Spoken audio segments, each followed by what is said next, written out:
welcome to the presentation. Thanks for coming. I'm glad to see you here. My name is Voychine. As you probably already know, I'm interested in blockchain technologies, and this is what we're going to talk about today. Initial coin offerings. In the last year, I developed that interest because I think that that's the future. Many believe that blockchain technologies will change the world even more than internet did back in the 90s. So I think we should stay flexible and adapt those new technologies as they come. Previously, I worked at Huawei as a telecom engineer. Then I moved to IBM. Now I'm supporting storage machines. Have different problems with those. Hello.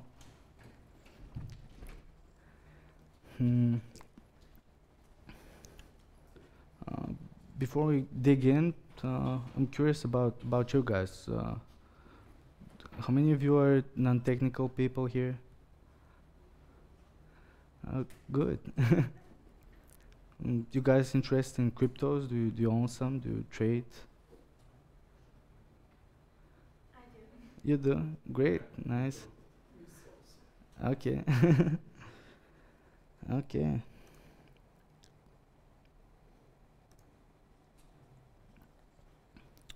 So, what we're going to talk about today?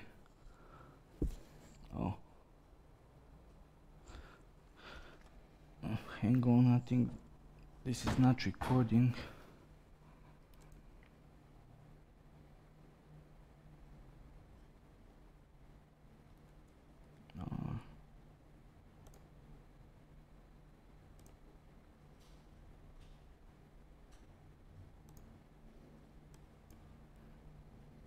Just a second.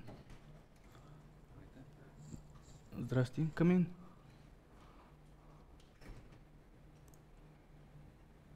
Are you using presenter view? Yeah, but I'm having a technical problem. Just a second. Something shows up on the wrong desktop? Yeah, apparently.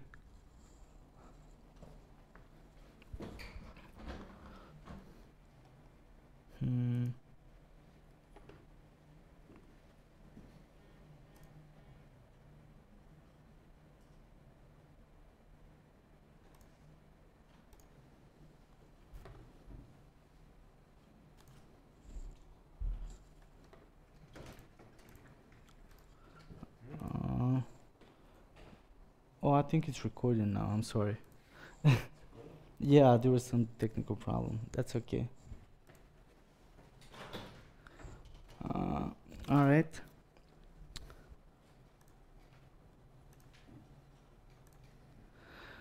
So, what we're going to talk about, what is an ICO, history of some blockbusters, some successful ICOs that have been out there, lots of scams, how to differentiate the scams from the real deals. If you want to invest, we have to know what are the real ICOs, how to raise an ICO if we have an interest in that, and what are the future prospects, what's coming for the ICOs.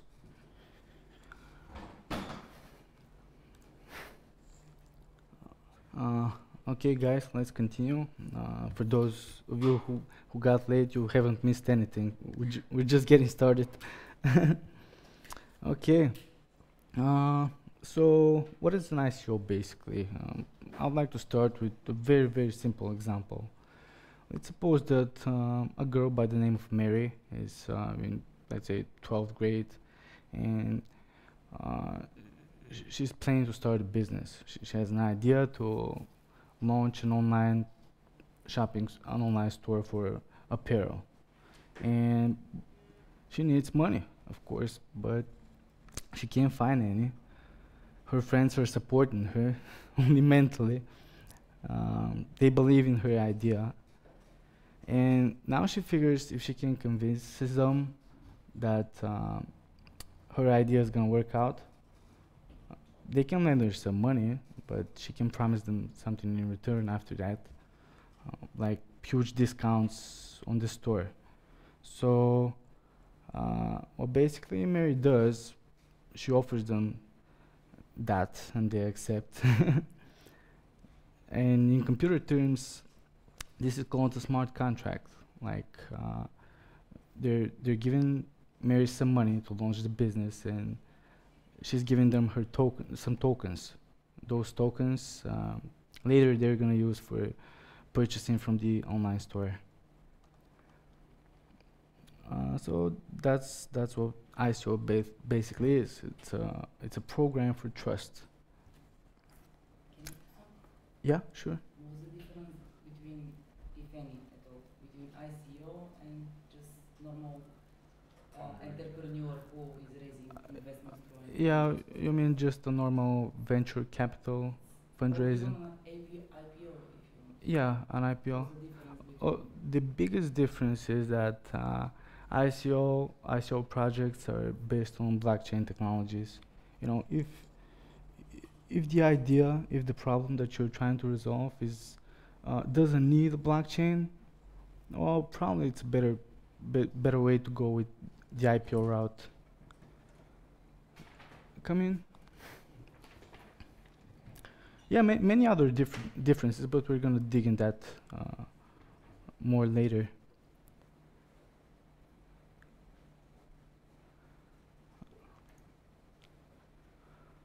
So with ICO we use cryptocurrencies, you know, to raise money.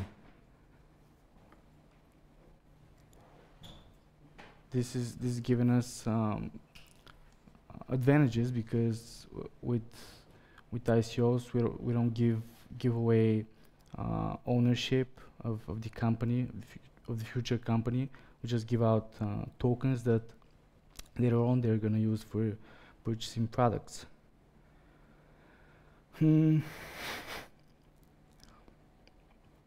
Let's suppose another example. If you have an idea to launch your own cryptocurrency for some application, let's say that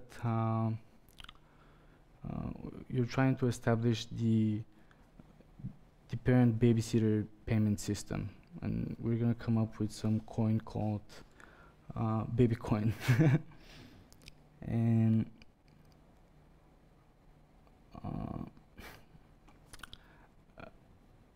basically people will buy that baby coin now, and they're gonna hope that that currency will raise in value and will be used a lot later. So they have interest in that. So who can launch an ICO? Basically anyone. Currently there are very little regulations on that. This is about to change, I think, in the real future, and it's happening now. Basically anyone that can set up the technology can run it, and that's why there's lots of scammers. Probably it's one of the easiest way to launch a scam and people not earn, but steal a lot of money with those scams, because it's easy to set up a pretty website that's explaining something and people invest in you. These are called pump and dump schemes. Just you just raise the hype, advertise, talk about it, people invest in you, and there you're gone.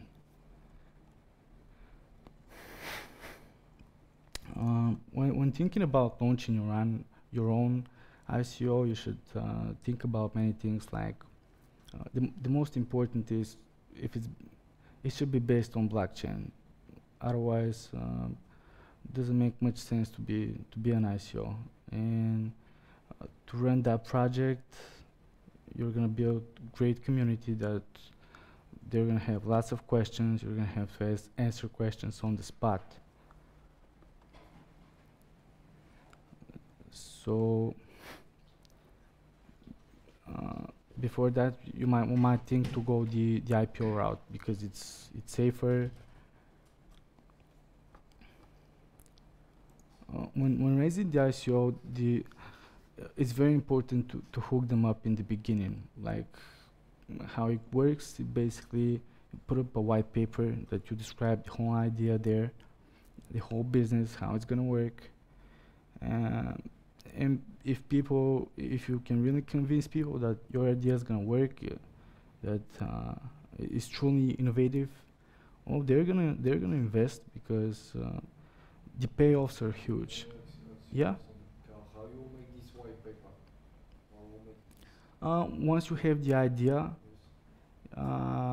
you lay out everything in the white paper. We're gonna go into much more details later on in the lecture about the white paper. what's used for Yeah. the white paper? Right. Yeah, I'm gonna talk about 20 minutes at least. Now I'm just giving an overview now. I also have a question. Yeah. I was left with the impression that ICOs, like initial coin offering, it always refers to like you have a new coin that you want to get an investment for, but you now are saying that actually it's not only about a new coin, you can also have an idea and with existing coins to be subsidized. Yeah, with existing coins. If you want to raise an ICO, like let's say I'm raising an ICO with baby coin, you know, or Still, you're actually raising an idea around the coin, right? I mean, it's always a coin. well, I don't know. yeah. I'm having an idea. I put up the idea, and basically the people that believe in my idea, they invest cryptocurrencies, no matter what, Bitcoin, Ether, whatever, you know. And I have a goal. Let's say I have a goal to raise $200,000 in Bitcoin, or Ether, because I think it's a better platform. And people start investing. In exchange for that, I give them tokens. Like when you purchase prepaid phone calls, right? You pay, let's say, $15, and then you can use that $15 to talk. Here's a little bit different because this is an investment, but We wait for the deeper explanation. yeah. Okay.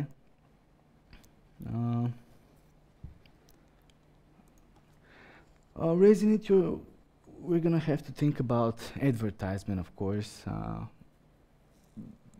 There should be two kinds of advertisements for techie people and non-techie people, but the technology should be described very clearly. Everybody has to see how the technology works. The thing with the ICOs is that everything is very, very transparent. You know, you have to lay out everything, even all the internal communication in the team that you're going to be building. Everything should be public for that to work, because people have to trust you. They have to know what's going on. You have to know your potential consumers and target them with advertisement and stuff. Programmers should be also available for questions at any time. You have to have GitHub account set up with code there. Investors might ask questions at any time. There should be token price and distribution plan of the tokens in the white paper. Also, people should be able to see that at any time, or at the main page of your website.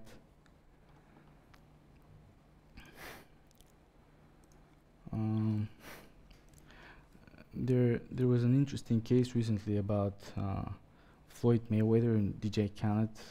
They advertised an ICO, and I know regulatory company stepped in and said they can't do that, so that's banned for now. Huh? Which country? United States. Yeah.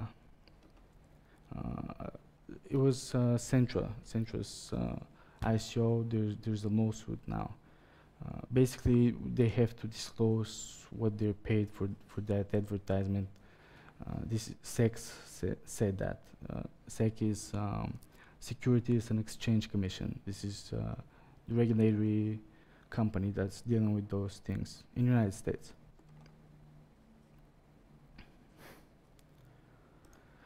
So before everything, before investing or raising an ICO or doing whatever, the homework is huge that has to be done. The research is huge because, as I said, lots of scammers. There's a website that reviews good ICOs. Let me see if I can show it to you.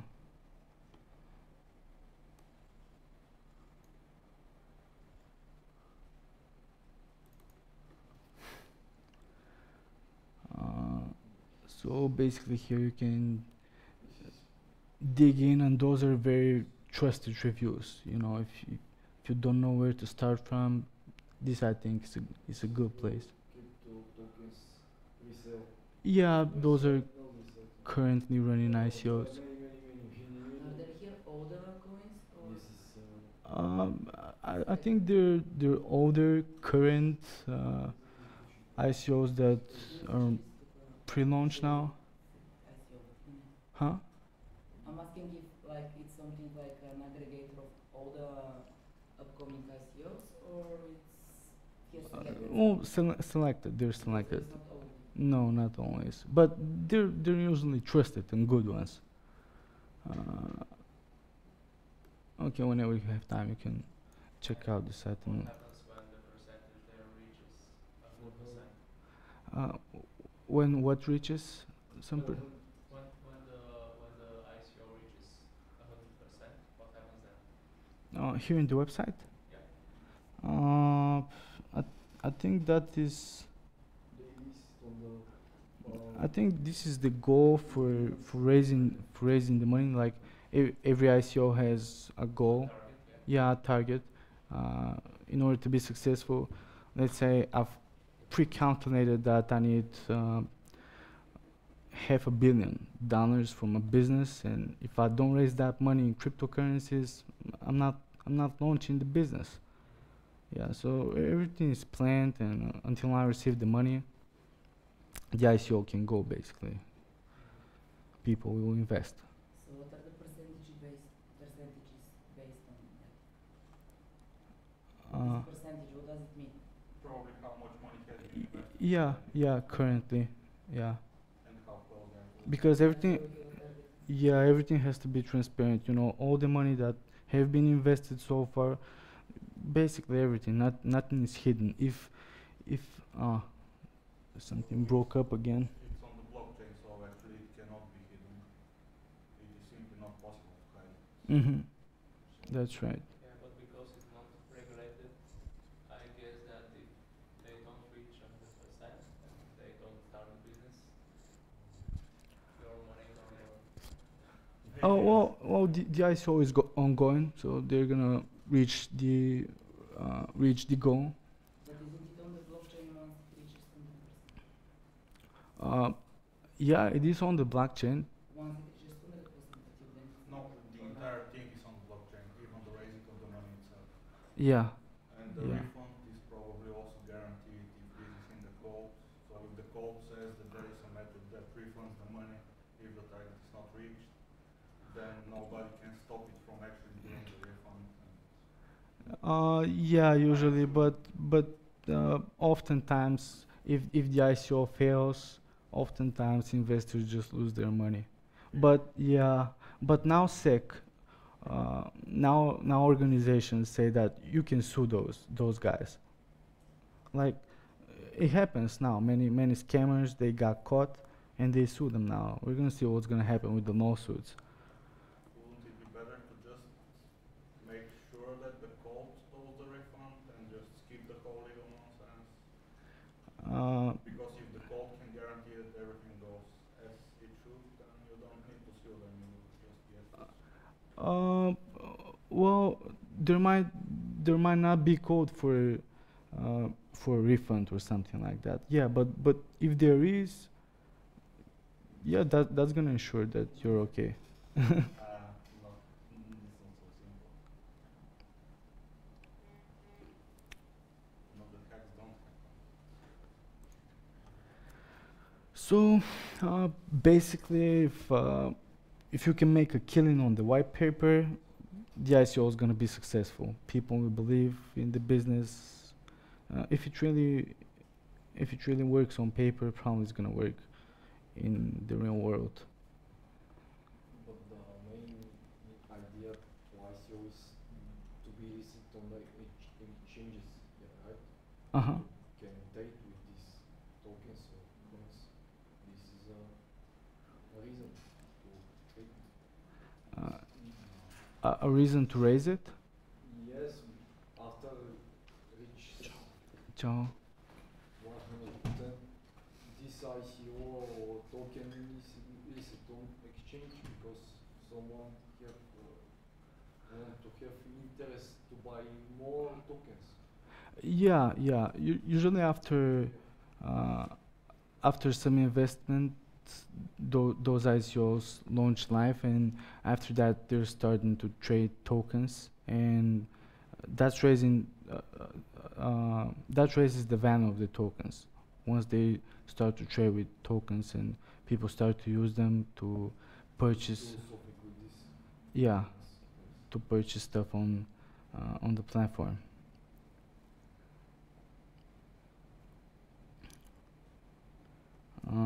Now, the 2017 was the boom of ICOs. They raised $1.3 billion. Huge sum for something relatively new. And do you know how many of those projects failed? Oh, many of them. I think something on the order of 90%. Yeah. 50%? 3% succeed? Could be, yeah.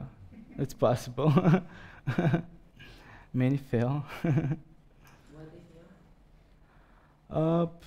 They just don't live up to gather the money, or people don't believe in their ideas. Or they promised too much and failed to deliver? Yeah, or they fail to deliver, and lots of reasons. We're gonna review what is needed for a successful ICO later.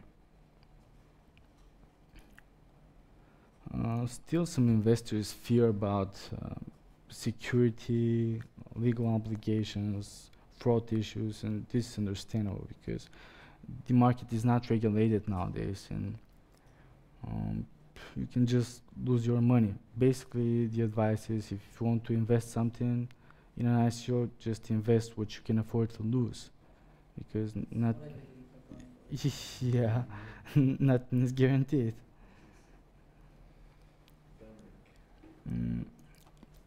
Lots of hackers. I can't believe that hackers are looking so much for an existing ICOs.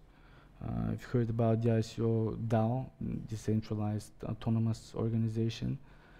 It lost $50,000.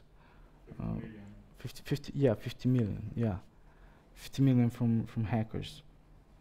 But they stopped it, so the money. Yeah, they managed to return the money with the hard fork. Yeah. So it was hacked? Yeah. What was hacked? A smart contract was Contract itself. was exploited. Yeah. And then there were huge arguments whether code is low or whether maybe it's not low if it's buggy, and whether whether they should respect the decision of the code to give 50 million to some random person. So And what because happened? the huge scandal, and the network split in two, and now there are two Ethereum networks where on one network the hacker has the money and on the other they don't. Because Yeah. people were arguing whether they should intervene in the work of the code itself. Yeah. That's how the Ethereum Classic was born. Exactly. Yeah. Many examples with those scammers. They're doing crazy stuff. They're changing addresses on the wallets on the website just before the ICO is launching. Crazy stuff. But now regulatory. The Wild West. Yeah, it's the Wild West now of ICOs and cryptocurrencies and stuff. But I don't know. I think it's partly a good thing that regulatory organizations are starting to look up into those things, because there are some rules now being established, and that helps people to be protected. Isn't the whole idea exactly that it's non-regulated, that's why it's so popular? Yeah, it will remain popular. I think it's unregulated because it's new and people don't know how to deal with it, like 100 years ago, or maybe more, when drugs were, people didn't know what they are. They were just legal, and after that they found out that there's some bad ramifications from drugs, so that's why they decided to ban them. This is what China and North Korea did with ICOs. They just don't know how to regulate this stuff. It's very new, so let's just ban it for now, altogether. In many countries, also Facebook, Line app, many apps banned the advertisement of ICOs of any kind. But do you think that maybe because it's expensive to get regulatory approval, and maybe this will hurt some smaller companies that cannot afford it to get regulated? No, I think the regulatory organizations just haven't come up with best practices. They're just observing how the things are going, and they're just stepping in where it's necessary. I think the most active one is SEC, the American one. But if you need to work with them, then this costs money. Yeah, it's their taxes. Yeah. And also just generally effort, and you need to hire lawyers, and Yeah, you need to yeah. hire just legal experts. Yeah, I don't know. definitely. Yeah. Basically, you might end up in jail if you don't. Yeah, because Well, but that was the cool thing about ICOs, because there is no regulation, and I'm just a programmer, and I don't hire anybody, I just do it. It's well, not there- regulated, there- and, there's not much regulations now, but basically SEC says that if the token that you're running your ICO with is a security, then it should be registered with SEC, and with all the costs associated. yeah, with all the cost. So basically, if that token is asset backed, that means, let's say, have a token for buying cars, or you have a token for buying some real stuff that's tangible.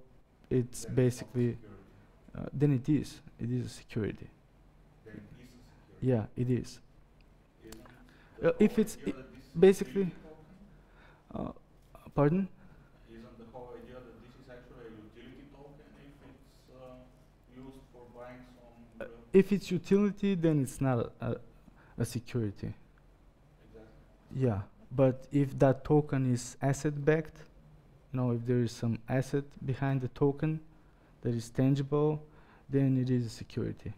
If it's some sort of currency that can be converted to money, So normally, might be considered a security. normally the test whether something is a security, this is called the Howey test, some case law in America. Uh-huh. And the idea is whether you are buying something with the idea that you will profit from the future efforts of the team that is behind it. Yeah. And if this is true, then this is a security. And if there is no expectation that you will be gaining money from their effort, then it's not. Yeah, but it's So a token, for example, used for buying soft drinks at the vending machine is not a security, because this is not something where you expect to profit from their effort. This is just a token for buying soft drinks. yeah, if it's just for soft drinks, might be considered a token, a utility token. Yeah, that's basically. But there's a lot of play between those organizations and ICOs. Like Vitalik says that the Ether is not a security because you can purchase stuff on the Ethereum platform with Ether. So it's just a token. There's no guarantee about the value of Ether, and so on. While SEC says the opposite. I agree with Well, they didn't do anything, but there were some statements that At least for Bitcoin and Tether, they agreed that they do not represent security. not for now, but it could become. That's what they're saying. In particular, they're gonna review those things case by case basis. So, in different cases, it could be. Given the fact that most of the ICOs are running on Ethereum now, on the Ethereum platform. Well, yeah, but it's not like Ether itself a security. The tokens might be, but Ether is not related to them. Yeah, Except that they just pay to get tokens in exchange.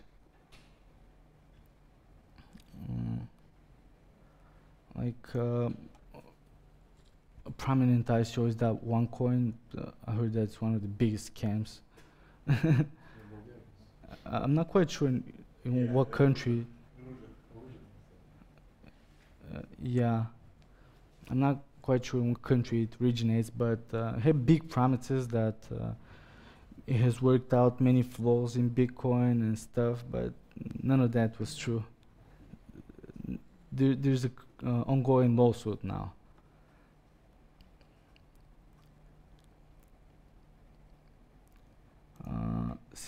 Since SEC started to regulate those, trying to regulate those ICOs, in other countries started to look up also.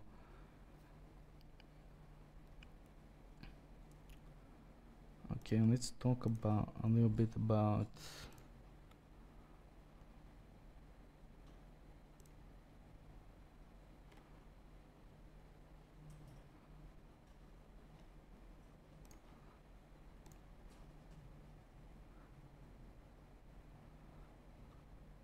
more in depth about stuff.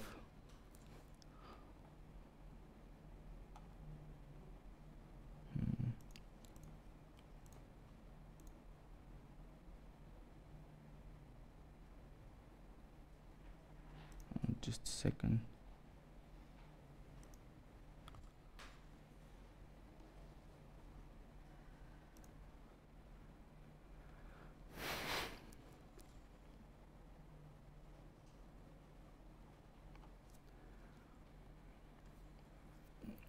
Okay, so the novel idea about the ICOs came from Mastercoin.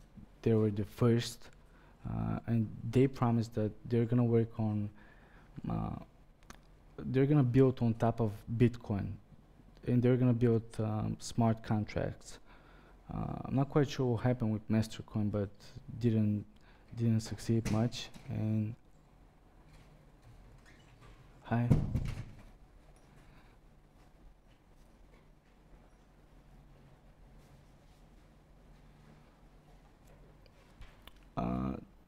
Didn't succeed much, and Ethereum later on made an ICO in 2014, and it was a huge success. You know, the Ethereum white paper is a very good example of a good white paper that if you want to take a look at it and make a similar one, probably is going to be successful.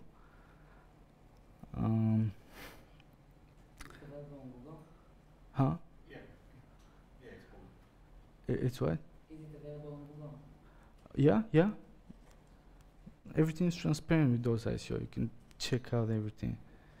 But lots of, in terms of investing, lots of reasons to remain skeptical.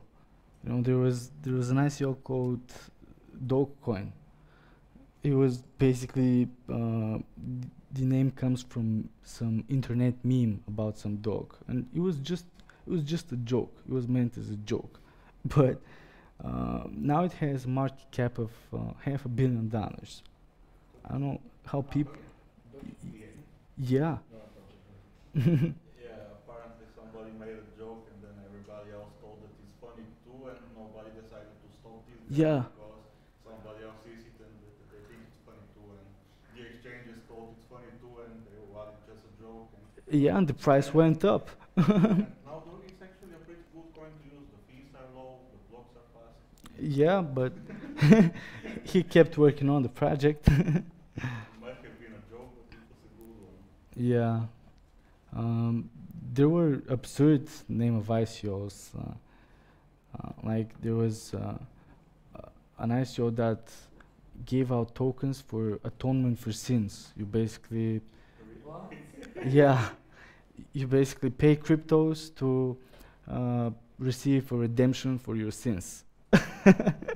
Crazy idea, and Actually, this is kind of like a church. That is like to make the yeah. There must be something religious with that. And Data ICO raised $62. $62. Yeah, only 60. But that was yeah, but it's an absurd one. Imagine to raise an ICO for like how women can keep younger. Yeah, oh, that's gonna raise a lot of money, I think. So at this point, things are going mainstream.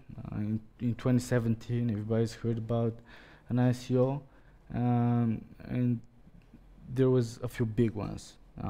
Kik raised Kik. Have you heard the Kik application? No, the messaging app Kik. Yeah, yeah.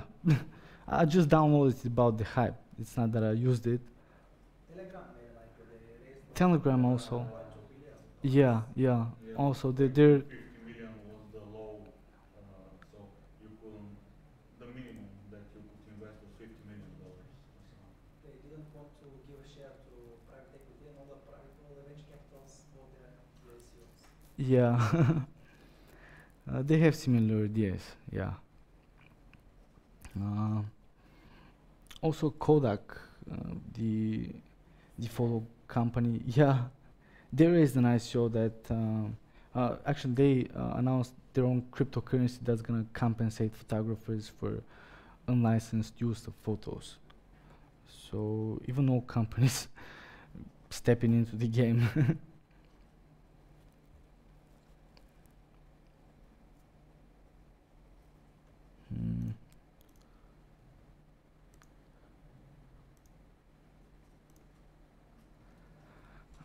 Okay.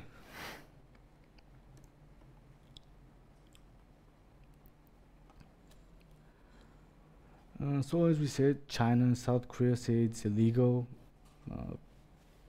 SEC says that it's gonna start to be treated like a security. So at this point, things are getting settled down.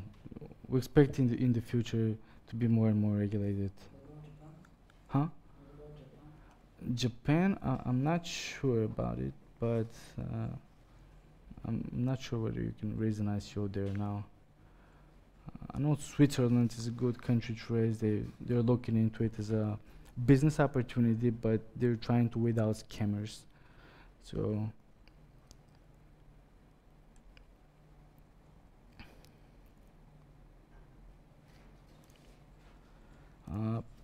in 2018, it's even the ISO raised even bigger money. It's 10 billion so far, $10 billion.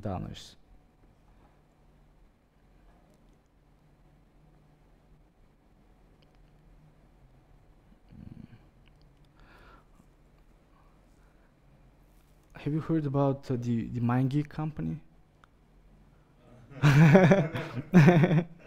Yep. Yeah. Well, they own basically Pornhub and Brazers. If you They own 99% of the porn industry, so yeah.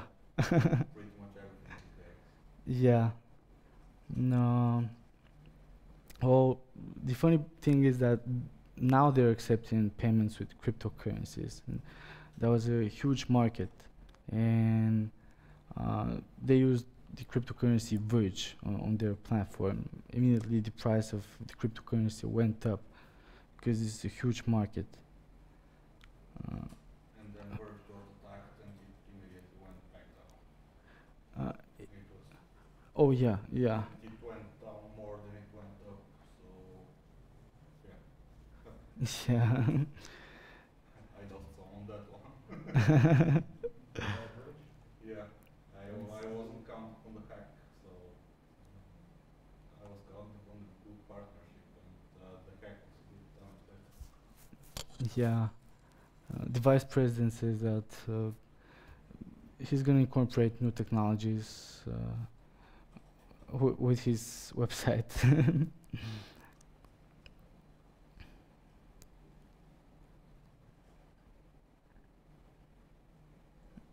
Even few big companies are investing in ICOs, like Google invested in Basis.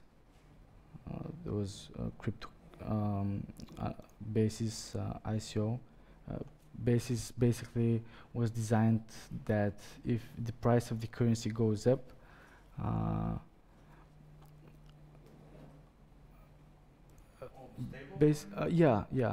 it just stabilizes the market. Basically, the basis will create more currency when the price goes up. And it will buy out some. Yeah. So it's trying to keep it at $1 at all times. Yeah. So it's an example of a good idea that raises money because Currently spec to the US dollar, which is not a good idea because if the dollar goes down, then this will also go down. yeah, that's also true. They intend in the future to make it pegged to a basket of goods. Like one coin should represent bread, milk, and a basket of eggs or something like that. Mm-hmm. Then it will not depend on the US dollar anymore because if you're buying cryptocurrency, normally the idea is that you want to protect yourself from risk that some of the fiat currencies does something stupid. And binding yourself to them, I mean, then just buy dollars. Yeah, that's true, but what they're trying to prevent is the market of cryptocurrency, it's very volatile, and if you invest in cryptos, it's even more unsure what's going to be the price tomorrow, because with the dollar, we believe that $20 today will be able to buy pretty much the same things a month ahead. Yeah, basically. If a financial crisis comes along and then everything goes together. Yeah, it's still possible. Which Yeah. happens every 4 years or something. Mm-hmm. Every few years. The last 8 years, the dollar is the lowest currency. It didn't go down. The last 8 years, Yeah, central banks support it, so it's indeed pretty stable, but currently it's a balloon a bit, ballooning and it has been popping since 100 years. anyway. Mm-hmm. Why Ethereum became so popular with those ICOs is because it came up with a definition for a token that everybody can use now. It's called the ERC20 token. It's kind of model for tokens, and it can be exchanged very easily. So that's why most of the ICOs prefer Ethereum platform. Do you think Ethereum is a good investment because it's cheaper than Bitcoin and currently? Yeah, I think it's a better platform. No, the Ether, whether Ether is a good investment. Whether Yeah. say $5,000. Yeah, I have some Ether and I don't have nothing else. Ether is currently a bit oversold, but it depends on what you mean cheaper. I mean, cheaper in what sense? It's the price is lower than The unit price. Yeah, you mean 300. How much is 300, 400? around €400. Well, but Yeah. the unit price actually does not matter. I mean, you're only looking at percentage differences. You're not looking at unit price. I mean, I don't know what you mean, but for example, in the stock market, it matters because small cap stocks outperform. If something costs, yeah, but they're not divisible. While Ether is divisible up to a bunch of places after the decimal. And, yeah, but I mean, just this is the size. There's in the literature for stocks and stock market, there is a size effect. The lower price stocks they tend to outperform because just the but because price. stocks are indivisible, there is a minimum price at which you can say one unit, one stock is. Искате брейк? Ако искаш, направим да спра запис. Mm, but repeat them. Do you guys want some break?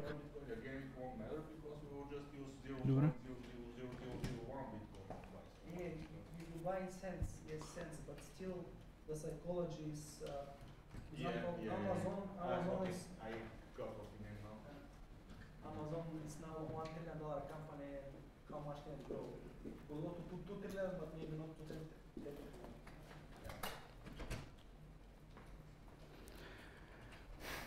Yeah. So basically, Ethereum did what Bitcoin couldn't. Made new possibilities with the smart contracts. Another thing is that Ethereum is not value blind like Bitcoin. Bitcoin works in very simplistic way. You just have an output of the transactions that you have. You just have a ledger with the incoming transactions and the outgoing transactions. Let's say you have an incoming transaction of 2, 7, and 8 bitcoins, and you want to send 4 bitcoins. What you basically have to do, you send one of those transactions, and you're gonna pick 7, and then the Bitcoin reverse the rest. Yeah. Ethereum is different. Ethereum is with Turing complete programming language. Can build smart contracts with it, and that's why it's became so popular.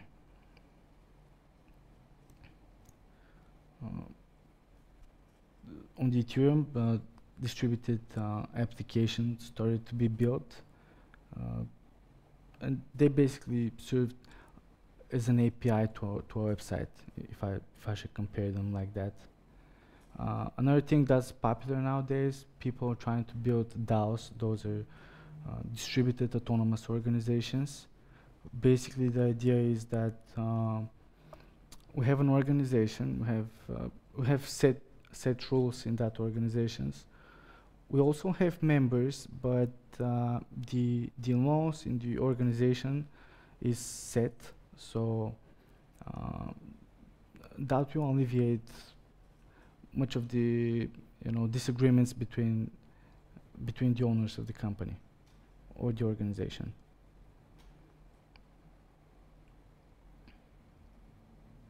And it solves the question of who hosts the code, who is the administrator of the server. In the case of Ethereum, the answer is nobody, and this is a very good answer in many cases, because if you're working, several companies working together and nobody is trusting the other one to be administrators of the servers, like to have the servers in their location. Because if you have the server in your office, then you can do anything, right? You can change data, you can do whatever you want. Yeah. With Ethereum, nobody is the administrator, everything is decentralized, and nobody can change data, mess with the rules, and change the code or whatever. Yeah, well, it's a good and a bad thing. Well, it's expensive, but That's true. Yeah. Do you think the blockchain market will take off? Because Bitcoin fell, but to take off you need to have applications that like the internet also. It was developed in the 60s and it took 40 years till took off. Yeah. But one of the problems with let's say banks are trying experimenting to use it. But the problem is, for example, they are trying to use the back office. But the problem is, the back office you always know who is the other side, and somebody takes responsibility. And with the blockchain, it's distributed and nobody takes responsibility. This is one of the problems. If something goes wrong, who is at fault? And this is one of the reasons banks haven't. Well, yeah. Banks are still interested in using blockchains because. Experimenting constantly, Yeah, but with their blockchains, they're private blockchains, so they're in control of their blockchain. Those blockchains are not public. They don't have to be public. They're not as transparent as decentralized applications. With dApps, everybody can look up the code and see what's going on, how it works. My question is general. Do you think the market will take off? Uh-huh. Do you think blockchain will get used in Oh yeah, oh yeah, a lot of stuff in, yeah. in banks, back office, Everywhere. I software, let's would argue everywhere where there is a transaction of some sort, blockchain will disrupt every currently existing model, and will try to replace an existing model where it's applicable, of course. I think it's gonna be disruptive. It's gonna change the world very much in the next 15 years. This is what I think, and for the better, of course, because we're gonna have security.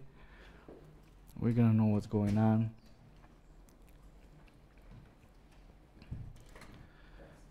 Okay, so I think it's a good idea if we review the 5 of the biggest ICOs. Those were the most successful ones, and they give you the most joy, return on investment. If you're planning to invest in ICOs, I think it's a good idea to review those.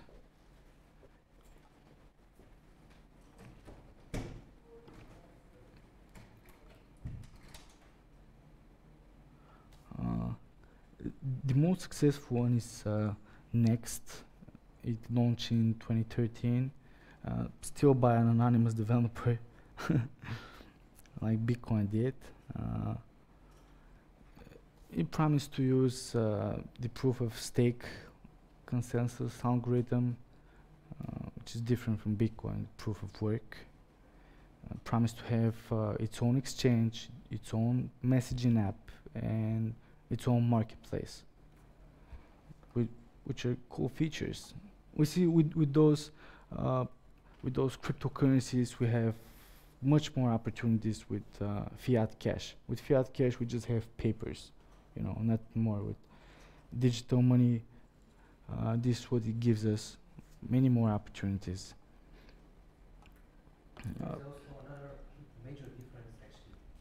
Like a fiat cash is nowadays a debt. That's right. So this is the very essential difference. Yeah, that's also true. Because on the one hand we have debt, on the other we have like whatever. Yeah, the debt is more than everything else. Than cash money, than real estate, everything. Then gold, then silver, you name it. There was a funny graphics I saw. I think Yeah, I've prepared. Like it's like debt is 3 times bigger than the value. Yeah, Like only stock assets plus printed cash plus Oh yeah, deposits. because it's Yeah. print fiat currency. I mean, every bank But doesn't have the it. core difference is that with crypto, no matter do you store value or use or exchange or whatever, you don't have debt. It's like not for now. Yeah, something, yeah. Like not gold, for like n- gold. Not for now. not for now. But if it changes, then the situation will become pretty similar. Like Could be, or might become worse, because with fiat cash we have all these financial instruments. So I don't know what could be, what could we come up with digital currencies? We could come up with, since the big guys are stepping in, yeah, they're interested.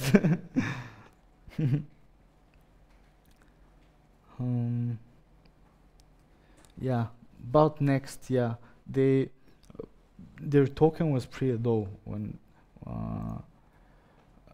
the ICO was launched. It was 0.401.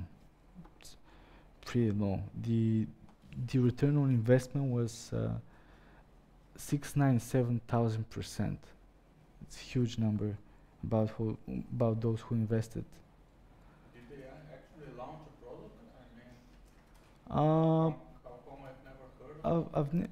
I haven't tracked, but the current price of Next tokens. So Are, it's still on sale? They didn't. oh no, I think it's done. I think it's over.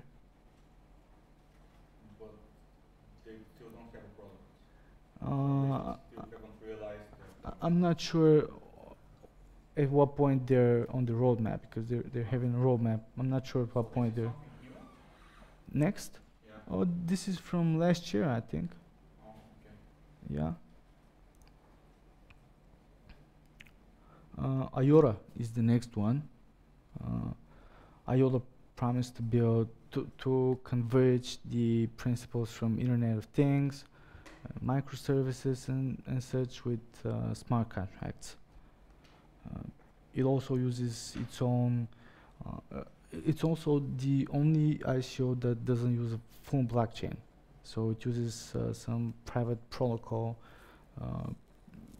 which resolve the scalability and transaction issues, you know, with very low fees. That's what it promised.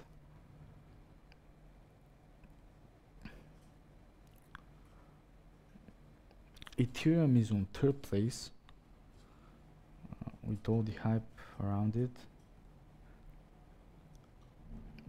We all know what Ethereum promised: smart contracts. The token was $0.3 at the time of the sale. Managed to raise 18 billions, I think. Has a market cap of 19 billions now. The token price? $0.3, 30 cents. Yeah, well, the return on investment is 160,000%. Yeah. A friend told me buy Ethereum around these times that we Wow. were talking about, and I was like, damn it. What year was that? 2014 or 2015? Yeah, around that time, and I was like, Yeah, that was 3 years ago. Yeah.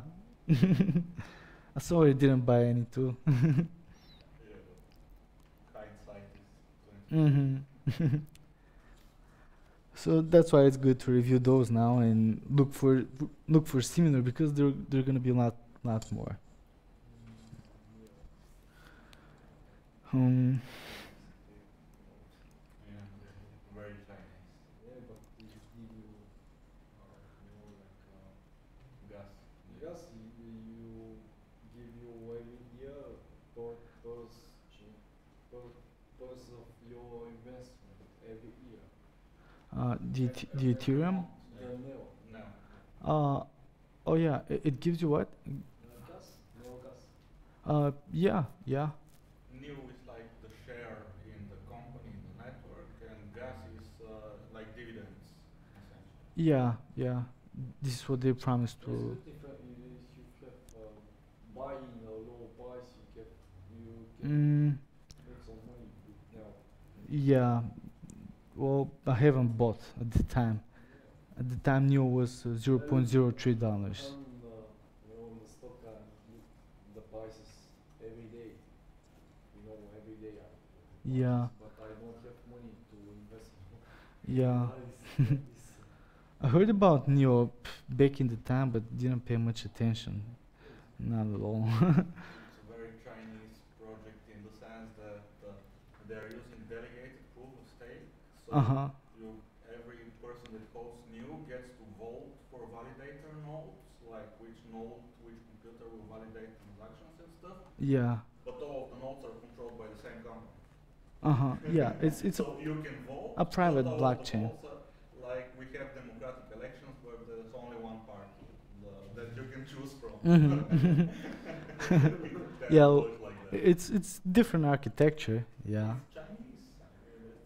Yeah, and given the fact that Chinese has huge market potential, and it's hard for the other nations to get into the Chinese market, but with ICOs, yes, they can. And it's the only coin that the Chinese government doesn't seem to hate. So they kind Ether. of have good relationships with the new people. Because it's centralized and they can control it. Probably, yeah. Yeah, probably that's why.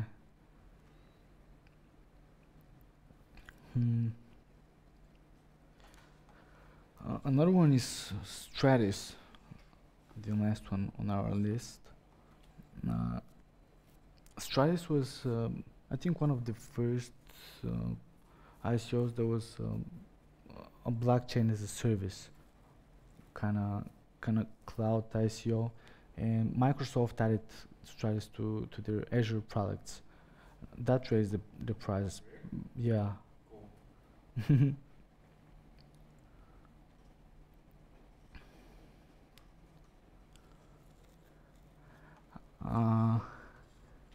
We all know we've seen the crypto crash in 2018. Probably all of the cryptocurrencies lost about 40%. By the way, will we have access to the slides online after the lecture? Yeah, I think they're gonna be uploaded. Yeah. Or you can just ping me on any social network. I can send it, no problem. Now, an interesting thing is that this year there's more than 600 raised ICOs, and one of the biggest were Telegram and EOS, and those two generated almost $6 billion.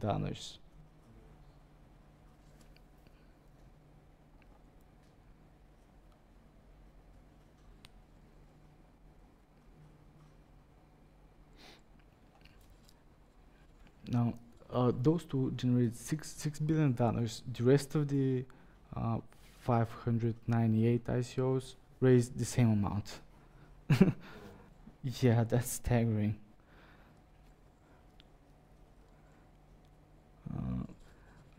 But United States remains the favorite place for innovations like this, despite that SEC is lurking there and stepping in the way of some. At least it's legal. I mean, not the ICO, depends, but the currencies, SEC considers them commodities. For example, Bulgaria, you don't know what it is. No, there's no court that has said this is, I don't know, but SEC has said this is commodity. That's why you have futures. It's like oil. Mm-hmm. Futures in oil, gold. It's legal. Yeah. You can trade it, nobody can prosecute you. Here, I heard some people that have made money that the legislative organs they come up them and come to question them and bullshit. Because it's a gray area in Bulgaria. It's not the government and the Financial Supervision Commission haven't said what it is. They have to say this is a currency, this is a commodity, this is something else. Yeah. But at least in America it's commodity. Still, but we still have a few examples that with ICOs that they registered as securities with SEC, voluntarily. No, the ICOs the gray area. Mm-hmm. But you can do ICOs in America. That's no problem. But the currency itself, it's legalized. Every currency is considered. Oh yeah, the currency, it's yeah. considered commodity like oil, like sugar, like gold. Yeah, no, they're, Soybeans. yeah. And here it's, I don't think it is. Nobody has said what. I think you're In Bulgaria? a bit missing some information. I mean, so as far as I know, we have for tax purposes here, they consider the cryptocurrency as a payment, so it's excluded from VAT. While the commodities, you have VAT on top. So here in Bulgaria, they don't add VAT in the transactions. On the other hand, there is no legislation like our Financial and Security Commission site, and it's always the last one that says something. Yeah. Yeah. But in other countries, they do have legislation, and they actually identify a few types of tokens or crypto assets, and they actually consider them A as security, B utility token that can be used within the product or within the network, C a combination between a cryptocurrency and utility token. So we have very well-defined classes what exactly this token will be. For example, in Switzerland or in Malta. So Yeah. so the legislation is starting to distinguish what type of token In Europe. are you selling. Because in Europe the also. US, it's commodity. There is huge No, commission. it's just commodity. They just allowed the commodity exchange to issue futures on Bitcoin, but it doesn't mean that they consider it as a commodity. This is where maybe Okay, maybe. Yeah. Yeah. This is a bit confusing because I mean I watched the talk where the Commodity Futures Trading Commission and the SEC were talking with the senators, and they were all just so confused that they couldn't even figure out in whose jurisdiction this stuff falls. Like they couldn't figure out anything. They were just Yeah. I heard some guy made some money, and the Attorney General office came after him. They questioned him 5 times. Didn't do anything. But Mm-hmm. he got told, and they questioned him. And Yeah. he pays well, taxes, you then owe it's taxes, okay. you owe capital gain Pay your taxes taxes. 10%. That's also strange what SEC did with DAO. You know, they classified DAO as a security. They stepped in the way, but they didn't do anything. Yeah, then it registered. Or I'm not sure it registered, but they didn't intervene or stop the organization.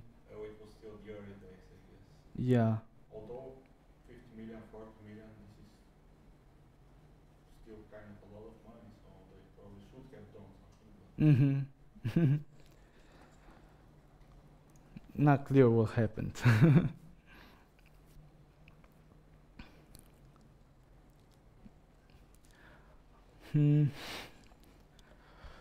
Lots of scammers, though.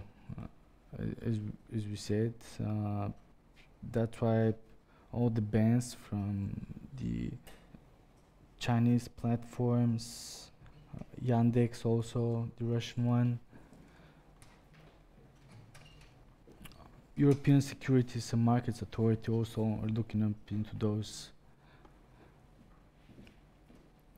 Now another question that's important: can the wisdom of crowds accurately assess an ICO? Because now there's no set organization that can tell whether an ICO is good or bad. And the answer, I think, is yes. If we look at the top experts and their opinions and stuff, I think their projections so far have turned out to be correct. So I think we can trust them in the future.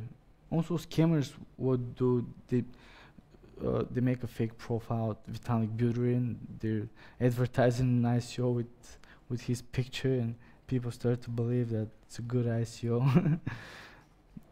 Lots of I can't comprehend how many scams they've come up with. That somebody's yeah, everything.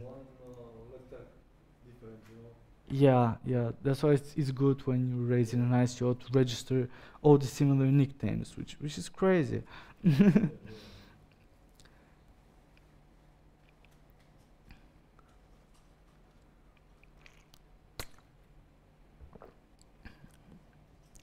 So there are a few factors, however, that determine if an ICO is going to be successful.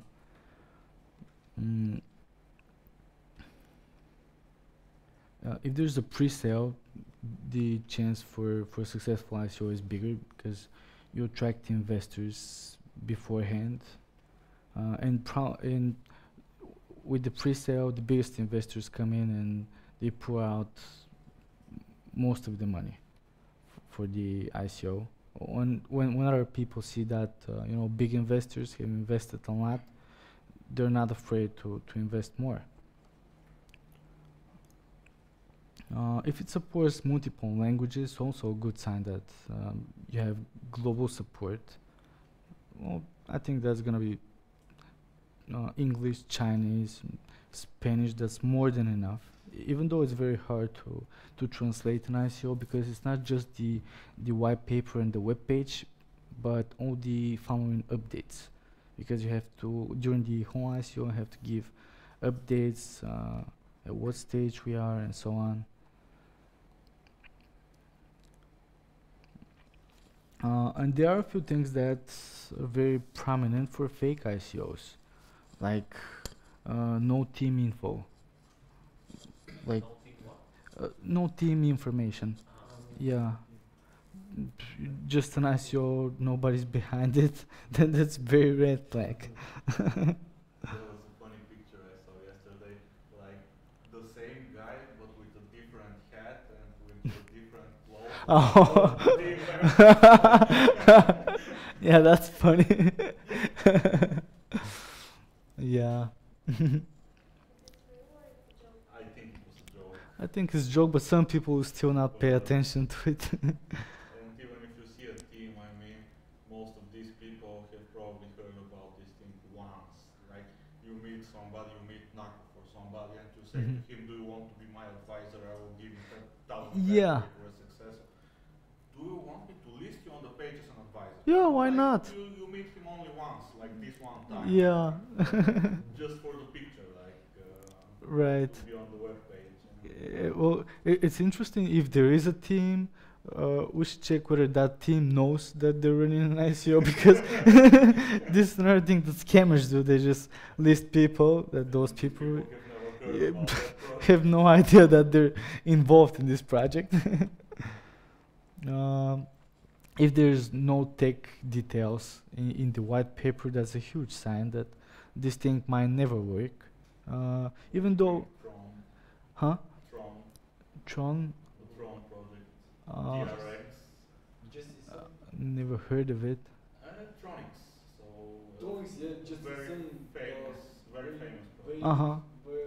Famous Chinese guy, Justin Sun is Was it a scam? maybe no. I In think my, it was. in my opinion, yes, because if you look at the white paper, it's just a Oh.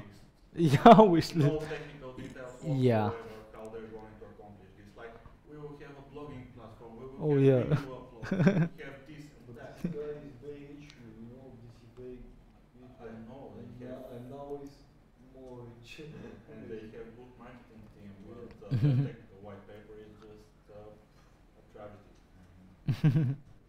It's painful to read. Yeah, even though we're having, now it's popular to have technical paper and business paper, because not everybody is interested in how the technology works. You know, if you might just want to review the business paper, and if you're just interested in investing. If there is no escrow with the ICO, that means the money are on the roadmap, so they're planned for everything. Like after the ICO, how we're gonna spend the money.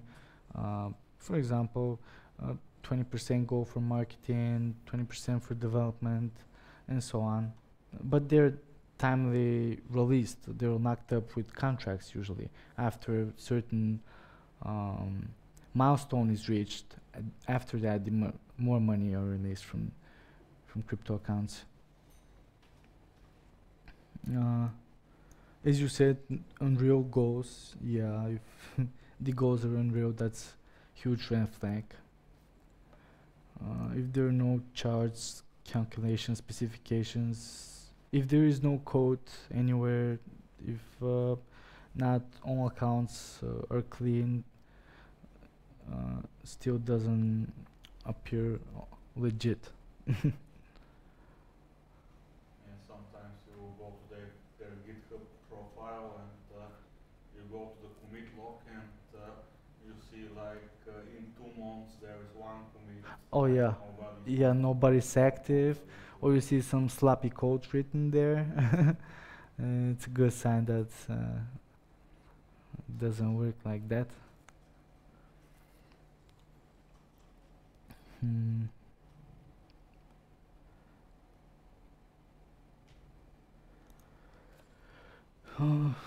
SEC is SEC is also saying that they're not going to be able to pursue foreign actors. Like if somebody committed a crime across the border, they're not going to be able to do anything.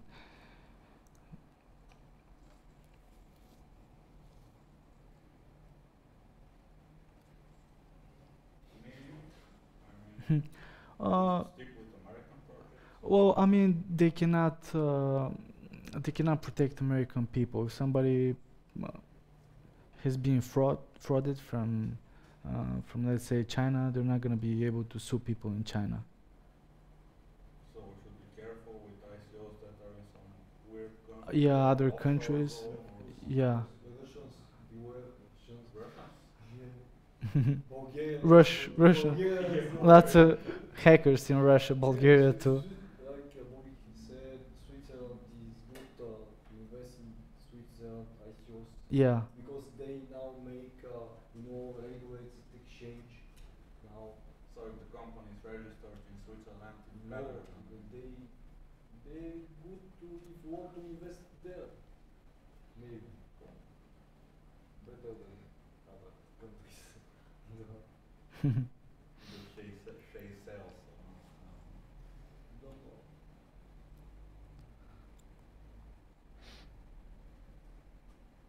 Hmm. Maybe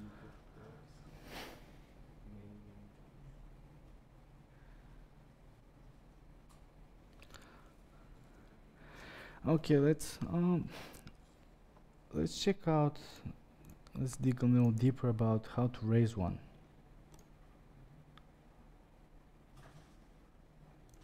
Because we might have a good idea if it's a great opportunity. If you have a good business idea, you can literally get rich overnight. If we play our cards right, that's very possible.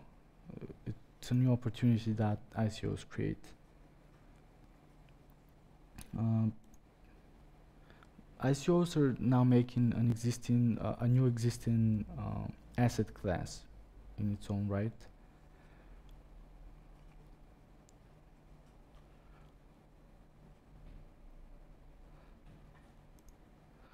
Let me just find out what SEC reported to Dow.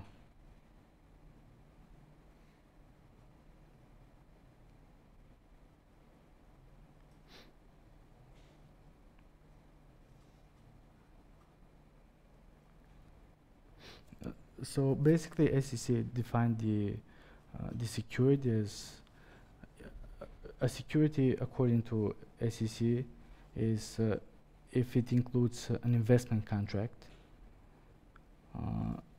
It classifies as security if it has reasonable expectations for profit.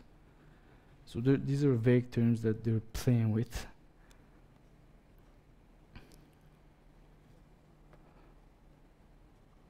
And that's how they claim that they've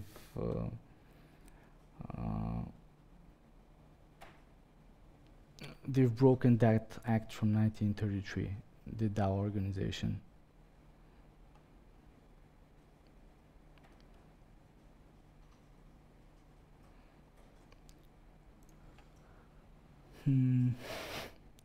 So basically, raising an ICO has a few steps. First of all, is pre-planning. Then is the planning of the ICO. That means thinking about how the tokens will be distributed, writing the white paper. The white paper is a huge task. It's probably the toughest of all. It might take more than 200 hours. The whole team has to be dedicated to that. Putting up the website, all the communications channels also. And then is what happens before the ICO, after the ICO, and after the project actually runs.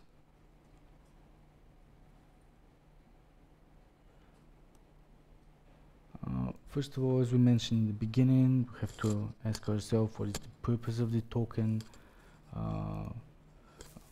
what's the utility token is going to perform, is it absolutely necessary to be on the blockchain.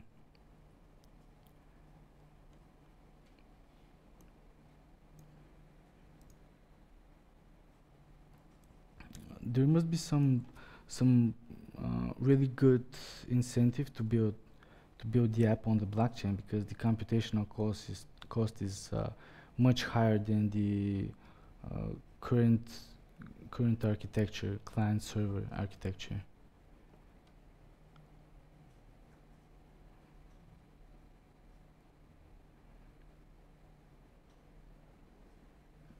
The good thing with ICO is that you just become a company on day one as soon as you launch it.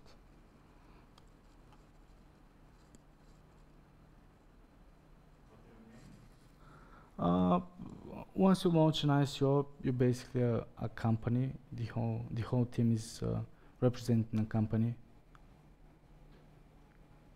Is it a legal thing, or? I can say it's not illegal. So basically, it's illegal. It's legal, yeah.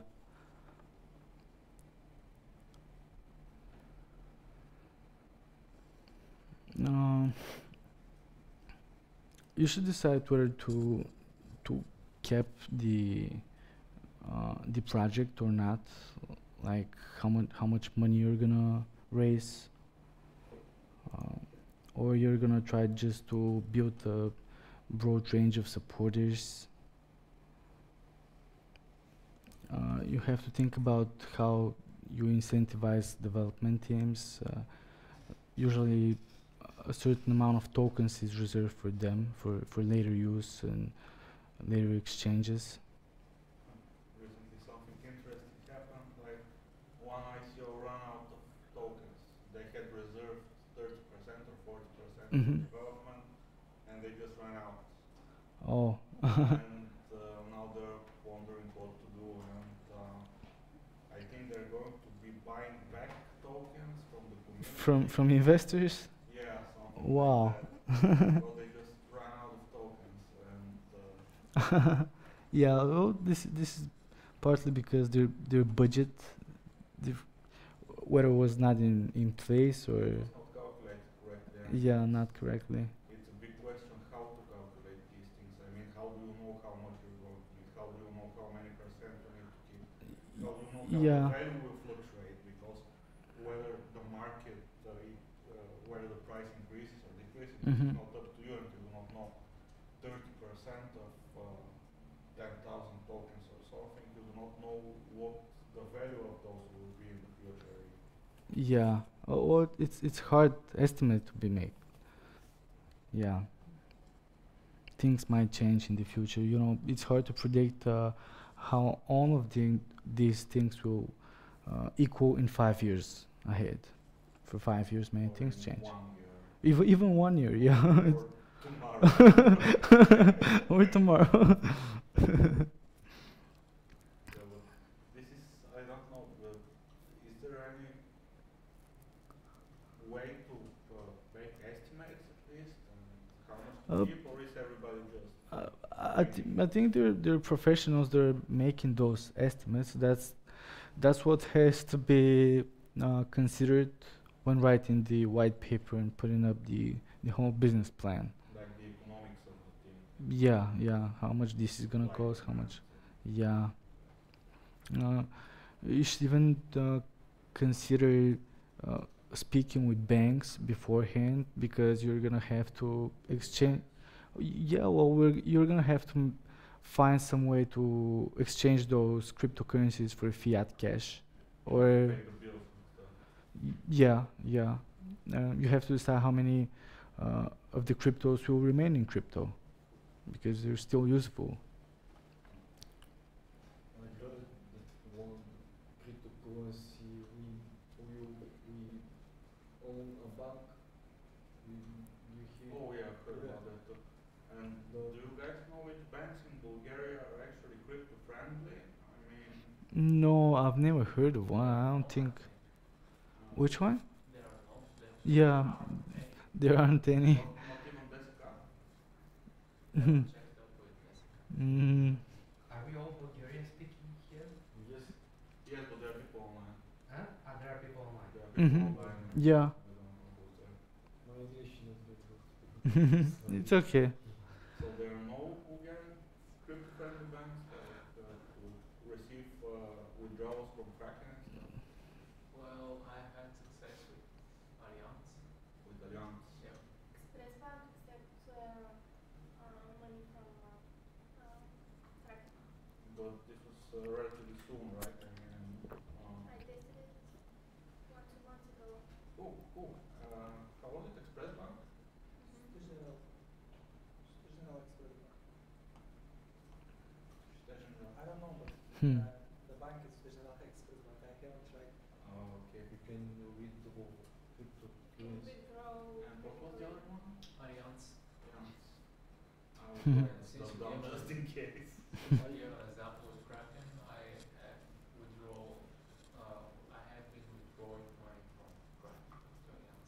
Mm-hmm. Cool, thanks. That is very useful. But I think that it's not right to say that they are cryptocurrency friendly. They're just unaware of.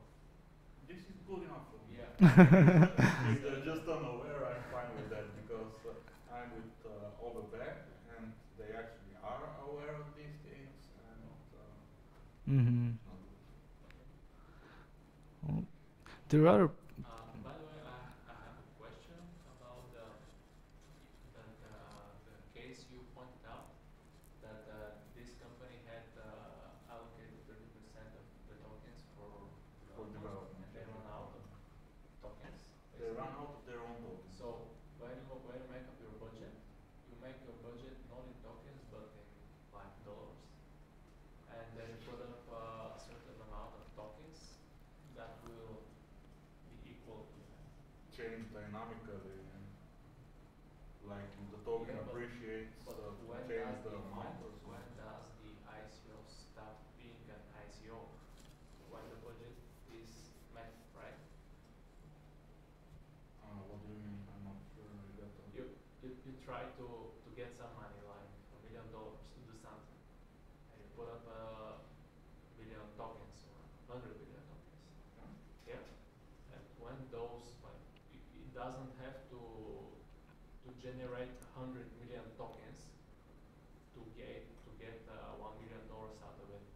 So you get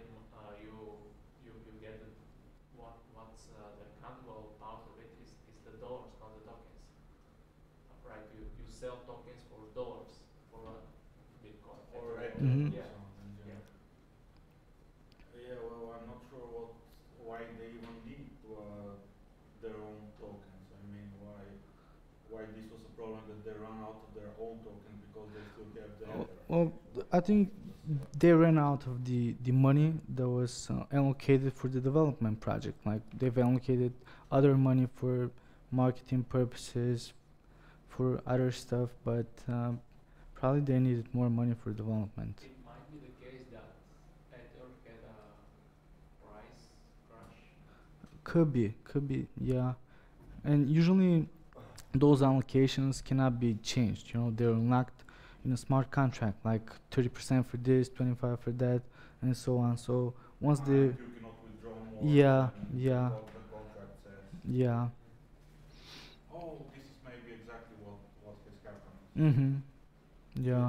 Just Just the development team, smart contract ran out of these tokens. Yeah. They need to refill this part. Of yeah. Somehow They're they have buying- more money for other stuff, but Well, yeah. they're using the Ether that they received from the token sale to buy back tokens and refill. Yeah, well, yeah, basically, yeah. It's like a circle jerk. Mm-hmm. Yes, something. Mm-hmm. What is hard and soft cap? There's a difference in this. Hard and soft. Soft cap when you collect money. I'm not quite sure about that. Well, yeah. The investment. Yeah, so the soft cap means that you collect enough money to start the project. So this is the minimum amount you need to raise in order to continue with the project. So this So is the if soft your cap. goal is 1 million, so is your soft cap 1 million or no? No, let's say your goal is 20 million, but you say, if I raise at least 1 million, I will continue with the project. So this is the soft cap. And the hard While cap the should be 20 million 20. are the hard cap. absolute maximum. It's like Mhm. the Kickstarter milestones where you have Yeah. So the pre-sale, does it aim to collect the soft cap amount? Mm, Usually at least. yeah. Usually, those investors, the price for them is a lot lower, and usually they attract big investors there with the pre-sale. So the pre-sale is not open for everybody? Mm, I think they're the conditions in the smart tracks are different for the pre-sale. So the pre-sale is just for like private investors and stuff. And then Well, you it's, can invest. You can. It's not for private. There are better conditions for investors on the pre-sale. That's why people who want to invest in big, they invest in the pre-sale. It's usually for like a couple of hours. It depends. It depends. Might be for a couple of hours, might be a couple of days. That should be decided. And Rounds, you know, as I see that round one is different price, round two is yeah. it gets because more I and more see expensive. now is some meta hash is Bulgarian involved in the project. I checked. It's Mhm. still round one sell, round two more expensive price. Yeah. They make like this. Maybe if you have ICO, I can sell to you or you my friends on the This is the pre-sale. so yeah, it's, please, you can Mhm. make your pre-sale for your friends or so. Yeah. Yeah. And all of this is marketed Yeah, you way, can way. make anything, you know. Yeah. Yeah. You can program it the way you want. It's just a computer code. Yeah. Yeah. And this is marketed way before the ICO. This is planned, and you know, you people should know about that way before. We need program blockchain. We have some for hire. Another thing you should decide is whether it's geofencing. If the ICO is geofencing, which means if it's restricted to some countries, like some countries cannot participate in the ICO.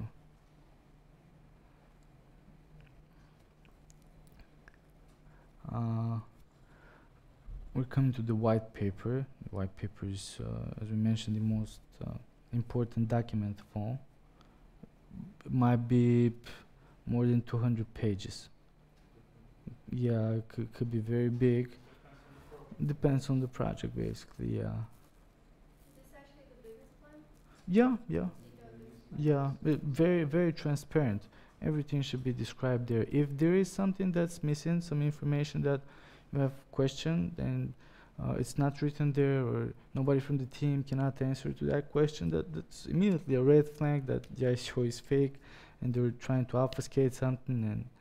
And I think you should not invest in that ICO if this is the case.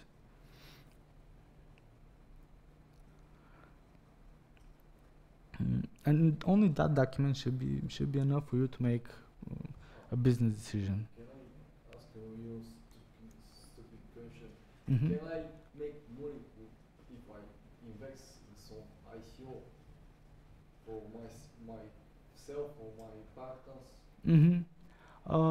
Yeah, but I think the most important thing is the idea behind the ICO. Yeah. What's the ICO about? Why fake idea? Still. Yeah, it could be. You can make. Because of like everybody what you said that these people get caught by Yeah, we had some. yeah. Yeah, but I think maybe. Not like scam, but still you can if you have good idea you can make some money. Uh-huh. If you have a good idea, you can earn money from this ICO if you invest in this your money. Yeah, you can very well do that. Yeah, And I think about scammers, I think now is the perfect time for them, because it's still the Wild West. Still, nobody knows how to regulate those things, and they go under the radar.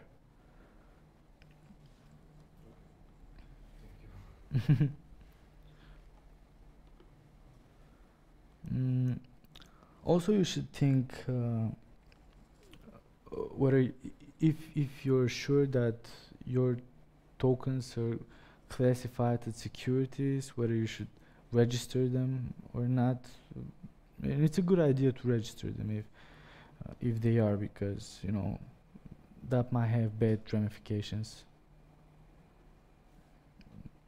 I think it's something on the order of 5 years in jail for that, and huge sum of money. Yeah, according to SEC. Because you offer to all the world. Yeah. Actually, you Just can those 5 restrict years. some countries, but it's public. You offer all the. Everybody can buy these tokens. Yes. Yeah, yeah. But the thing is that the regulatory organizations are on a regional basis, while the ICO is on a global basis. And people, SEC cannot sue people in Bulgaria, let's say. That's the If I diff. raise an ICO in Bulgaria, do I need to register it? If you raise an ICO, Yeah. well, I think you should consult with a lawyer about that. That's for sure. But now in Bulgaria, I don't think you should register it. That's my opinion, but depends on. It very depends on the business plan. These tokens, CryptoPays. I see now CryptoPays is a new website. You can buy tokens there. Mm-hmm. It's like new project because I see soon. Yeah. Well, it very much depends on how you're gonna use the tokens. I don't know what is this, but I see this is available to somebody to buy this token. Mm-hmm. The price is $5. Yeah. They have 10,000. Mm-hmm. And if you if you have these tokens, this listen in Kraken or Binance or this exchange, Mm-hmm. the price And goes. Also, public exchanges will be the first one that are gonna be classified as securities. Yeah, maybe. They're gonna be targeted first. I don't know very much of this. Do you guys know how much it costs to get listed on Binance? For $1 example? million. But even more sometimes. Yeah. Mm-hmm. Yeah. I've heard of people that I have see offered 2 one- 3 million and they didn't even reply to the email. I see soon I see one cryptocurrency my friend was token pre-sale, and after this pre-sale was listened in Binance and the price goes to the moon, and then pump and dump, Yeah, pump and dump scam. Maybe many cryptocurrency is like this, Yeah. but not more. There are several that keep their prices like. Yeah. Even some exchanges will list your ICO.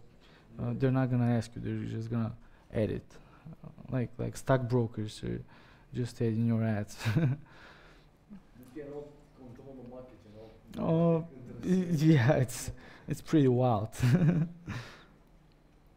Now about the website of the ICO, you should have a landing page for crowd sale, updated profiles of all the members. It's also I heard that it's not good if an ICO has more advisors than team members. Even though I've seen a lot of those. Advisors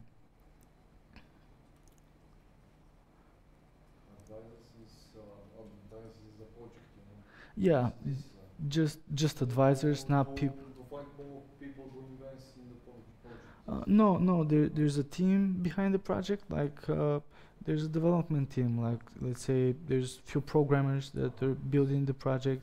There are marketing guys, and they're just advisors that they're gonna advise the team about certain topics. Yeah. So if there are 30 advisors and 20 people in the team, it's not a good sign.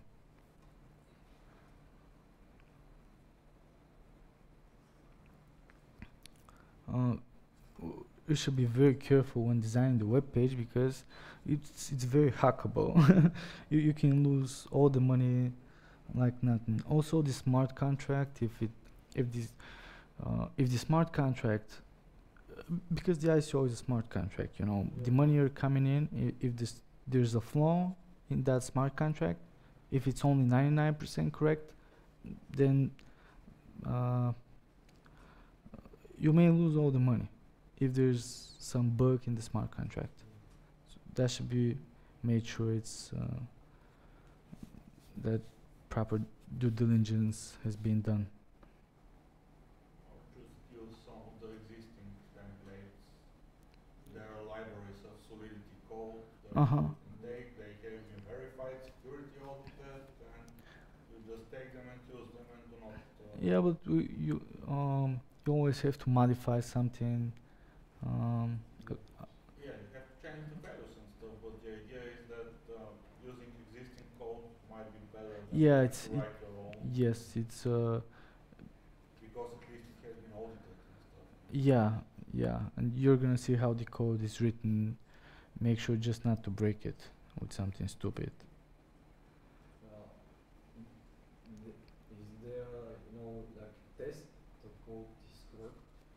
So this. Yeah, Because I make some registration in some platforms, we start seeing one more data Steam.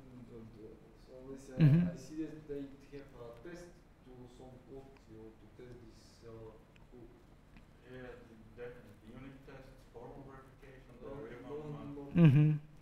even companies that can do audits for you. So Oh yeah, you yeah. write your code and then you can contract the company to do a security audit. Oh yeah, you should definitely do that. Yeah, yeah. For a fee, they can just check everything and give you a nice report, what they have found, what's okay. Yeah, immediately after the white paper is done, you should basically hand it to everybody and ask people what they think, whether that's gonna work, and stuff like that. Lots of consulting before publishing the white paper. Yeah, because big money, and if once you lose trust in your clients, then you may never get it back, because you may have some some erroneous information that you unintentionally did, some technical stuff that will not work out, and later when that gets noticed and investors have already invested, and let's say there's an outlash on Twitter that your ICO is having a technical problem that is pointing out that it's not gonna work, it's not gonna be built the way it's promised, then people will stop investing in you.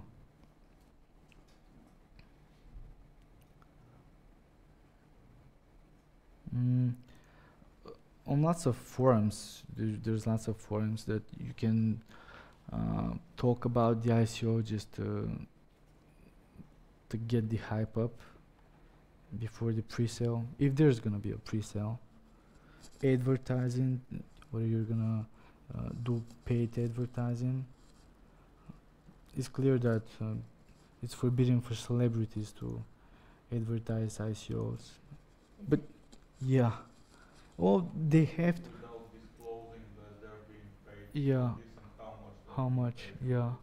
Like they need to disclose that this is a paid promotion and they this and that amount. Yeah. Although I think this is just in the States. Oh, I think it's just in the States. Yeah. Probably. I think the regulation there is the most tight, except for China, South Korea. There is banned. I don't think this counts as Yeah, regulations. doesn't count That's as what we regulations. ban. Just ban it and until we figure it out. um, Also, the team should be expected to get involved in the press, like technical newsletters, in general news. It's good to publish about the ICOs, interviews, like on popular YouTube channels, just to get attention. Everything, events, conferences, you name it. Just the hype has to be up before the whole thing.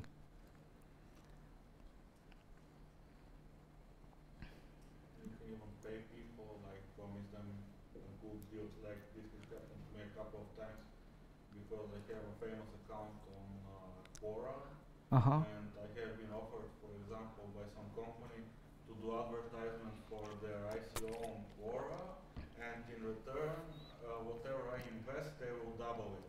Like if I invest 5 Ether in their ICO, they will give me tokens for 10 Ether. Oh, that's a strange offer. Wow. Well, usually they offer tokens straight up.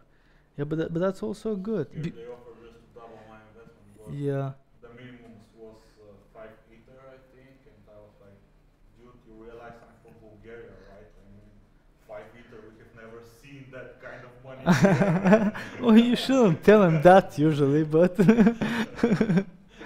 and this is because you're a social media rock star. Because people see that you have followers, that you're active on Quora, and you have some tracking history. That's why they're offering you that But opportunity. this is an idea if you're trying to launch an ICO, like to look for just such Oh, yeah, influencers and try to offer them deals, Yeah, get them some deals. yeah, that's very popular. Yeah. It's actually not a deal for you because they want you to invest money.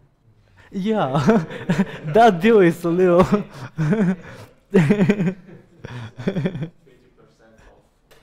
of those shoes. This was, yeah, I didn't If you know buy that. them, of course. But if you are doing an ICO, then I'm sure there's a better way to do this thing, like really offer them tokens. Please. Yeah, I've heard Don't that. ask them for advertisement and money. No. The funny thing in the crypto space, like the ICOs, tokens, is that all the services that support an ICO want like hard cash, let's say, to be paid in. For example, a lawyer to an ICO project will never accept tokens, or a white paper reviewer, or a marketing Well, guy. of course, because they don't Just- want to mix up the speculation with getting paid for the job. I mean, it depends on the person probably. I mean, if the lawyer is also a trader and they're a speculator, maybe they could be okay with this.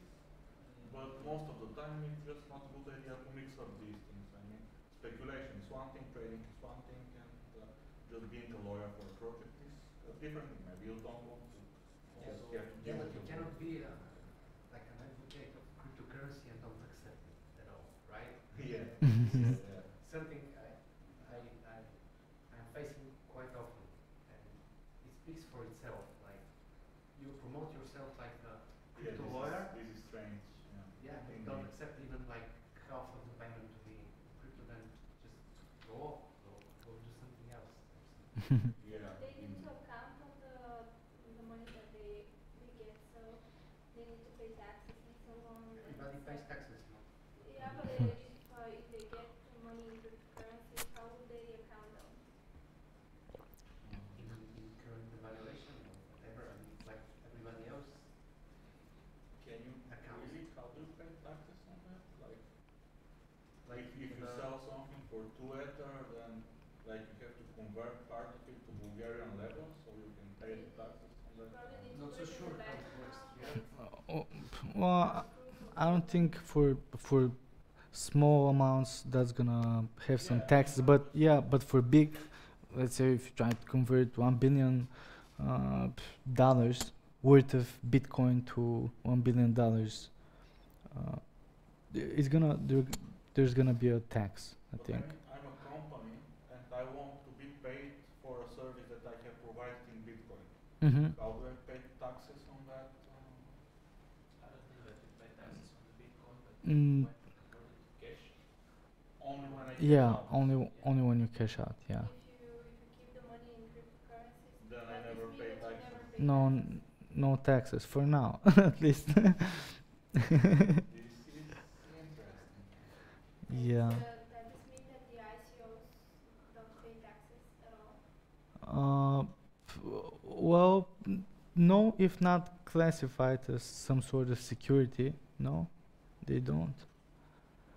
Only if they cash out. Only if they cash out somewhere. Basically, they're stating that everything within their business is utility. That nothing is liquid. That they cannot convert their tokens, their cryptocurrencies to something tangible. This is what they're coming up with. Yeah. I think this will change at some point. It will change, I think. Do you pay taxes if you don't have profit? Uh, For example, you just exchange some money from cryptocurrencies to fiat, uh-huh. but this is not profit, it's So you paid more in fiat than you got out. yeah, do you still pay taxes? No, How do no, you- only on the gains. how do you Mm, prove? that's pretty much unaccountable, I guess. You normally pay taxes only on the gains. If you put in 1,000 leva and then take out 2,000 leva, then you pay taxes on the 1,000 leva on top. How do you justify that? yeah, but that's hard to be justified. Well, This is the problem. That's you're why. supposed to not lie about it, and But if you can always say that Yeah. it's not profit. yeah, it's not profit, but if they see you driving a Ferrari around and you don't have a job and you don't have any income and you're in a Ferrari, then obviously something is wrong, right? And Yeah. they will just launch an investigation. I think if eventually determine what has happened. if there's Then they a will ask for the taxes. And those, these So used it's to better buy to Ferrari declare them with voluntarily than. I think for now many things are going just under the radar, but if some problem happens and they start watching what you're doing, and So there's something suspicious.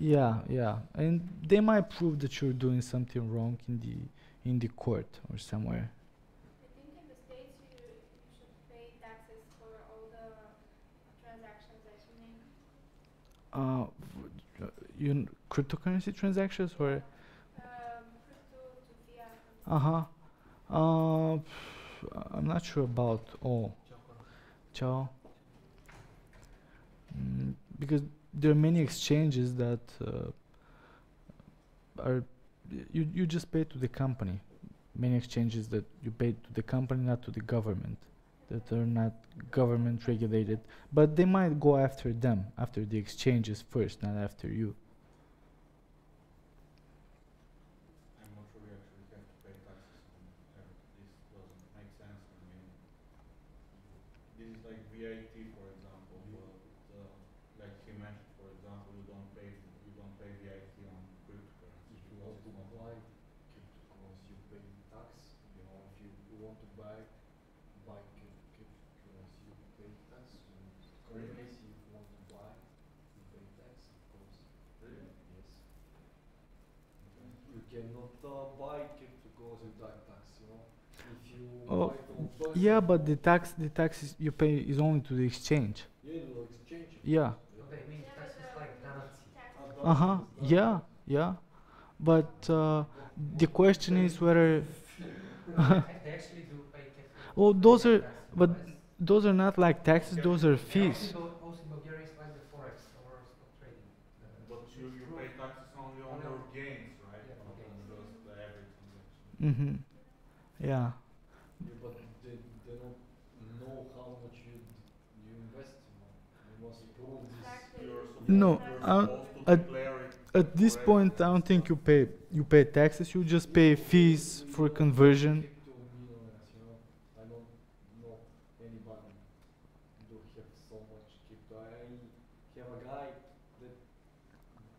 you know, digging cryptocurrency from the beginning. Uh-huh. I have friends that have like 100 bitcoins and Yeah. they sell it, you know. My guy, one was, you know, low cost, they sell it. Yeah, yeah. Many guys got Like this, yeah. got rich off Bitcoin in the beginning. I have a guy that buy house with digging Ethereum. With Ethereum? Increase, but Wow. small house with digging coin. Yeah, we'll see. That's why it's good to make diversified investments, because you never know what's the next big thing. So just small investments, what you can afford to lose, and it might grow big.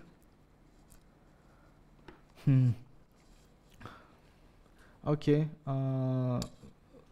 let's review the final steps of the ICO issuing. Before the ICO, people have to register.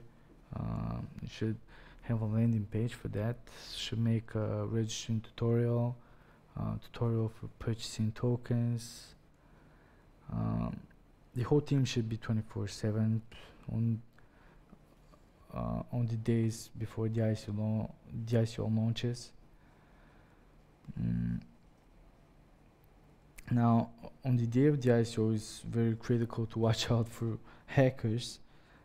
You should release the wallet address just as you launch the ICO. You should share it on all accounts at the same time. It's a good practice. Like, I mean, if you have Twitter and Facebook, Yeah. the stuff to just put it everywhere. Yeah. And it's good to commit to one name when creating those profiles. Just stick with, don't change accounts. People have to know which account is trustable. And what is the idea, that if some of these channels get hacked, then people can see the others? Or Yeah, or you can notice that it does. or the hackers with the wrong account can spread erroneous information. They might, it happened that hackers are sharing wallet address just minutes before the ICO launches. People think this is it launched. Yeah, it finally launched. I'm gonna send money, and the first minutes, transactions start pouring in. One person took off with 42,000 Ether in this way. Yeah. Changed the address just the last second before the ICO launch. Mm-hmm. Until the administrators noticed that something is wrong, 42,000 Ether was gone. Yeah. People had put it in the hacker's wallet. And then he returned 10,000 Ether, which is like just adding insult to injury, because he decided to return 10,000. He was like, 42,000, this is too much, I'm going to return 10,000 Wow. to them. So generous. Can someone of us make like this to hack some, or you cannot make? Who knows? No, probably not. I don't know what kind of people are around here, but You must be a hacker to make this. there are better ways to make money than this. Just you. Yeah, it's late. Okay, we have a little bit more. Ciao. Okay, thanks. Okay, so let's get quickly through the rest of the material. It's not much. So after the ICO, people start asking where are my tokens, what exchange am I listed on, by. You should have tutorials for different, if you're accepting different currencies. Build relationship with exchanges beforehand, where the ICO is gonna be listed. After the ICO, you should definitely give an update to the public. Worst case is not to communicate to the investors. It might seem like you ran out with the money.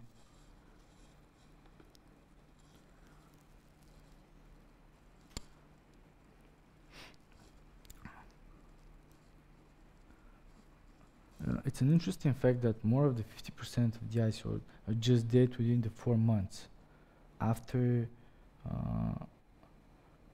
after the ICOs finish. And the sad truth is that investors just lose their money if that happens.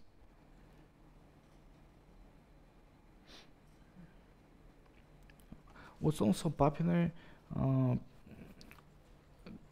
ICOs are hiring bounty hunters. They're just marketing the ICOs in social media.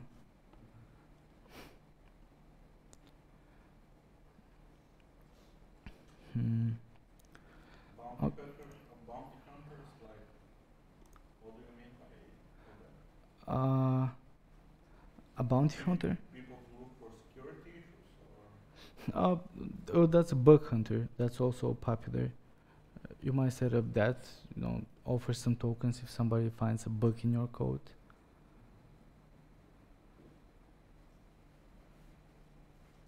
Bounty hunters are the people like you, like the offer that offered you, yeah, to share, yeah, just to spread the word, yeah. Okay, let's move to the final slide here and talk about the future of the ICOs.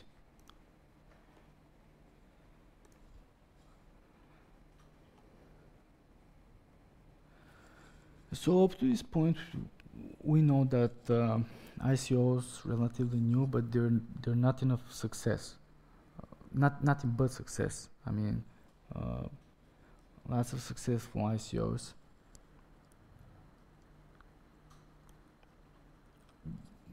As we mentioned, the future seems that more strict frameworks gonna be set, which is not necessarily a bad thing.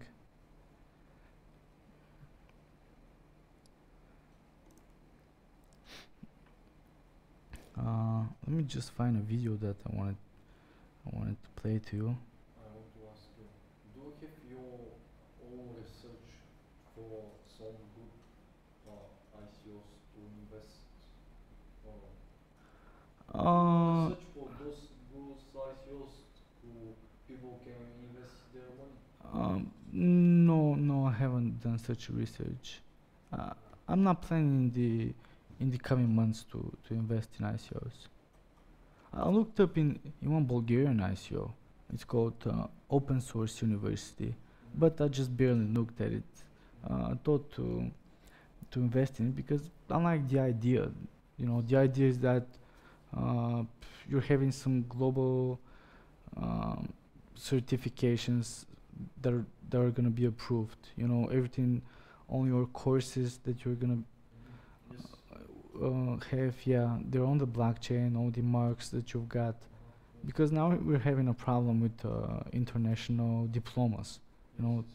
Yeah, I think that's a good idea. You know, every little course will be visible on the blockchain, so companies will know exactly how much education you've had. Yeah.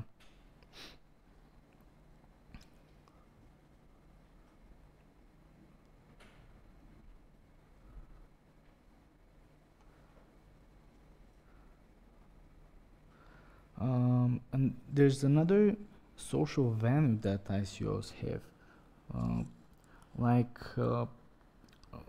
We're having a problem with developing new medicines. You know, it takes about 14 years for a medicine to be developed. It costs huge amount of money, and big pharma usually doesn't invest money in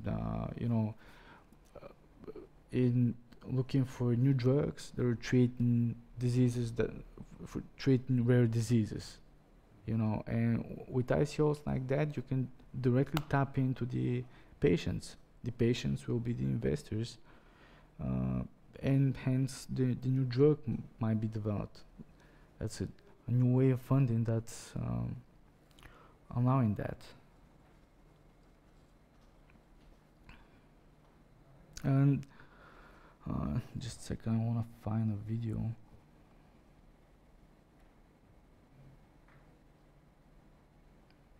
Yeah. So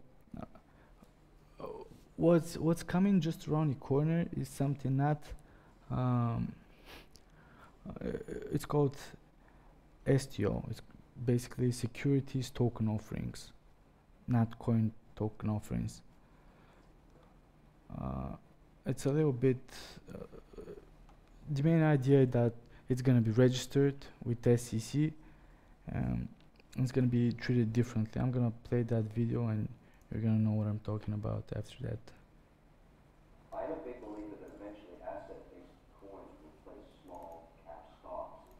The SEC has built some platforms to allow brokers to issue these. There's a big deal coming in New York in the next 3 weeks. I'm involved in it. It's under NDA, but it's $400 million coin issuance for a real estate asset that you've heard of. What? Yes, I'm going to bring this forward as soon as I Tell me can what you disclose it. can. So the idea is that an owner of a very prestigious brand hotel in this city is going to internationally issue an asset-based coin for ownership, and you'll participate in the distribution of a smart contract for the blockchain.